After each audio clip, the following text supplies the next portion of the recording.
do it with your family, do it with your friends at work. God works through chaos and imperfections. You need to appreciate progress over perfection. Be honest with yourself in that you're making excuses. And the majority of people that I run into do not know how to do this.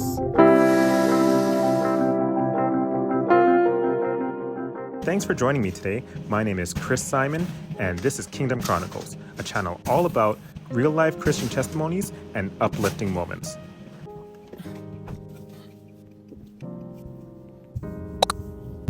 If you're watching this right now, I'm going to assume that your schedule is full, your energy is low, and your faith is calling you to keep going. Whether you're overworked or just searching for tips to make your life a little easier, prioritize a little better, then I'd say that this video is for you. I'm going to give you a heads up though. This isn't a how-to guide because truthfully, I'm actually still learning how to balance it all. You know, life, family, work, hobbies, and most importantly, my faith. But I will share what's working for me in hopes that it inspires you to keep trying to find your own balance. If you're looking for me to tell you exactly how to fix it, I'm going to be upfront and save you some time. That's not what I'm going to be doing today. I'm no guru and I don't have the perfect answer. If that's really what you came here for, feel free, click off the video. You're not going to find it today. But if you stick with me till the end of this video, I promise that you'll find at least one or two things that will help you make your life a little simpler and get a little closer to that balance you're trying to find. But if you stick with me till the end of this video, I promise that you'll walk away with at least one or two insights that'll make your struggle a little lighter and get you a little closer to that balance that you're looking for. For the first tip, I'm going to tell you straight up, you need to set realistic priorities. A lot of times I see business owners, or if I even look at my own team at work, I see them make lists. Their to-do list is 1 million items long. Honestly, it just has so much that they'll never accomplish in a day. You have to remember that it's about quality over quantity. Don't try to do everything. Focus on doing the right things well. What I like to tell my team to do, and what I try to do myself, is I pick out of my list of 1 million things, I pick my top 3 priorities, and they go straight up of my day list. If I can complete those 3 things in a day, I'm sky high. I'm feeling really good. I'm feeling accomplished. And then everything after that is bonus. Adding more to that list is only going to leave you feeling overwhelmed. And if you add too many items to your list, you're always going to be disappointed in yourself that you never got accomplished the things that you really wanted to get done. This second tip I feel is equally as important as the first, and the majority of people that I run into do not know how to do this. You need to learn how to say no without feeling guilt. For those of you that have watched my past videos, you may know I already do, but for those of you that don't, I'm an operations manager at a marketing agency, and my job is to help run the team.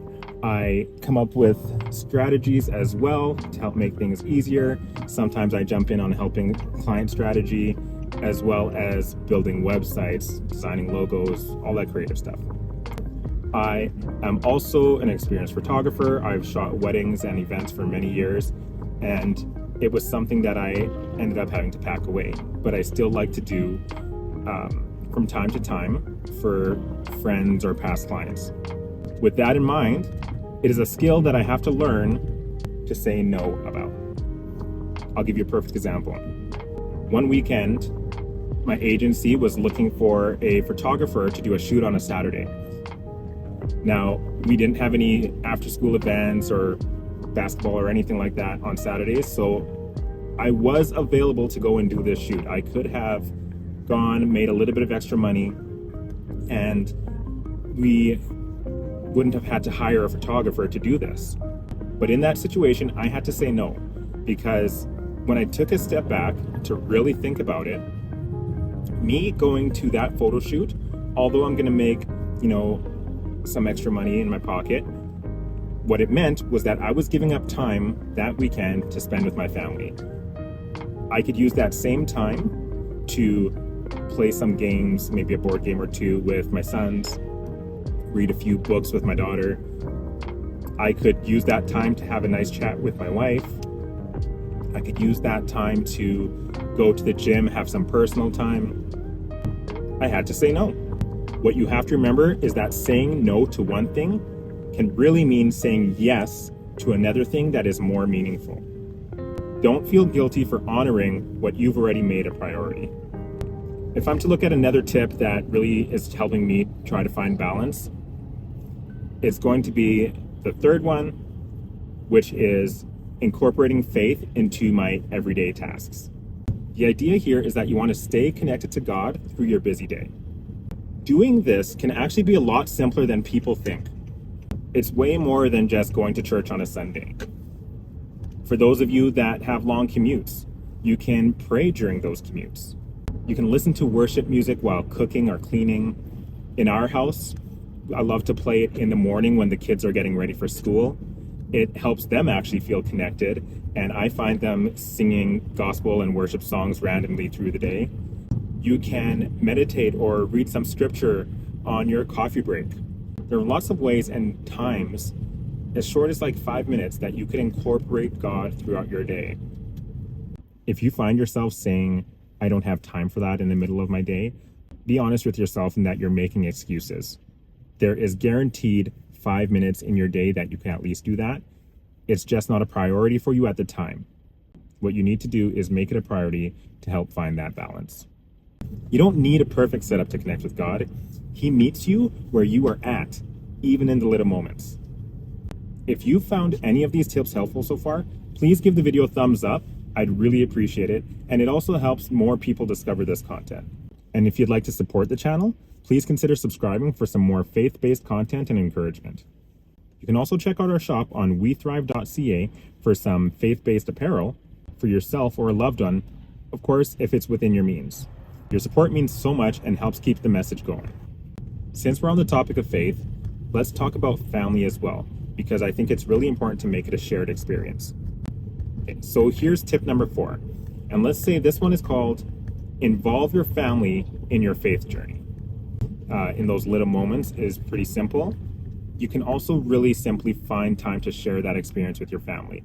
This can be something as simple as praying before your meals or praying before bedtime.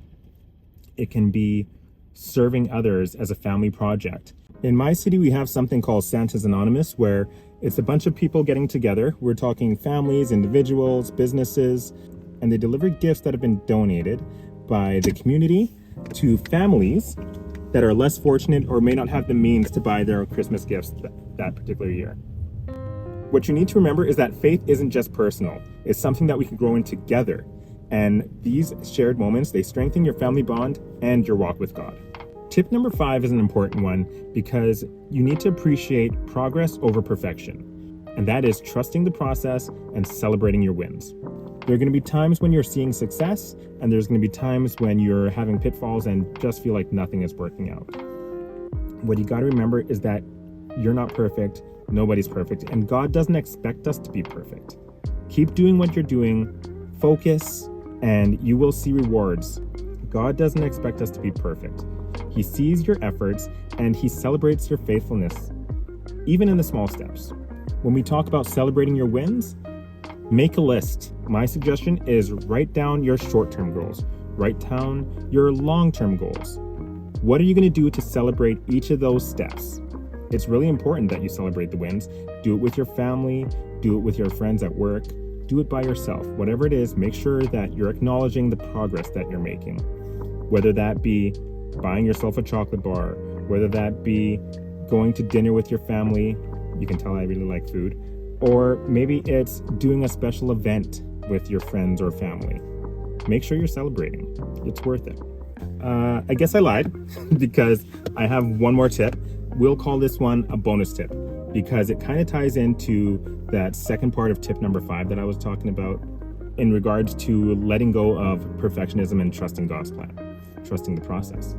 We'll call this one embracing flexibility and grace. Now, what do I mean by that? It means that you need to understand that things will not always go according to plan, just like I mentioned before, and being okay with it. There are going to be times when things don't go according to plan and you need to pivot. For example, my other YouTube channel, it was all about uplifting moments. It was about the inspirational content that I have on Kingdom Chronicles right now. But the music lyric videos ended up taking over, and I really wasn't connecting with people the way I wanted to. My pivot was creating Kingdom Chronicles so that I can separate that content and really get more fulfillment out of the content that I wanted to create. That has helped me stay grounded. It has helped me meet a whole new set of people online, of course, that have the same type of vision as me. It has helped me connect with people that are hearing the messages as well. And now I'm seeing growth on this second channel that I really wanted to see in the first in a whole different way. I'm not talking numbers. I'm talking as in the commentary, the connection with faith and God. I guess if I were to take away something from that and embracing the flexibility and pivoting, is that God works through chaos and imperfections. You need to give yourself grace and trust that He's got it all under control.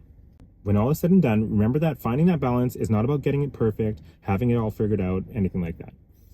It's about learning and growing and eventually getting to a place where you're at peace. I hope at least one of these tips spoke to you and can help lighten your load. If you have any personal tips that you found that helped you find balance in your life, please, I invite you to leave it below in the comments, and maybe someone else can benefit from it as well. I might even benefit from them because, like I mentioned, I'm still learning on my journey as well. If you found any of this helpful, please like the video and consider sharing it with a friend. If you want to get more faith-based content just like this, please subscribe and come back for more when you're ready. Thanks again. This is Kingdom Chronicles, and we'll catch you next time.